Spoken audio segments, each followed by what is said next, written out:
Hi, magandang umaga po sa inyong lahat.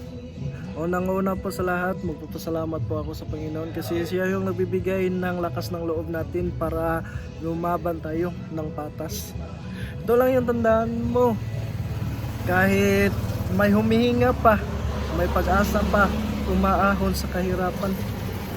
Lagi niyong tandaan, ipagpatuloy mo lang yung anong narating mo sa buhay. Ito lang masasabi ko nyo.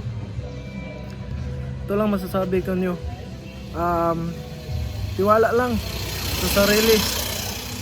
At ito naman po, unang-una po sa lahat, nagpapasalamat po ako sa inyo dahil palagi po kayo na sumusuporta sa atin. Palagi po kayo na laging handa na sumusuporta sa aking vlog. Kaya nga kayo yung nagpapatibay ng loob ko. Unang-una sa hindi pa na-monetize dyan, ito lang masasabi ko, magano ka lang, magsikap ka lang hanggang makamit mo yung mga pinapangarap mo sa buhay. Alam mo, yung dati pinapangarap ko talaga na ma-monetize, pero ngayon natutupad na sa awa ng Panginoon.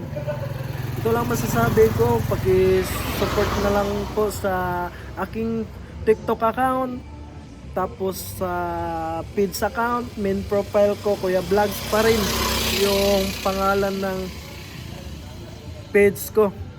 At naman po sa Instagram po at sa YouTube channel, sana po paki-subscribe na lang po. At hanggang dito na lang yung video natin. Ingat kayo palagi.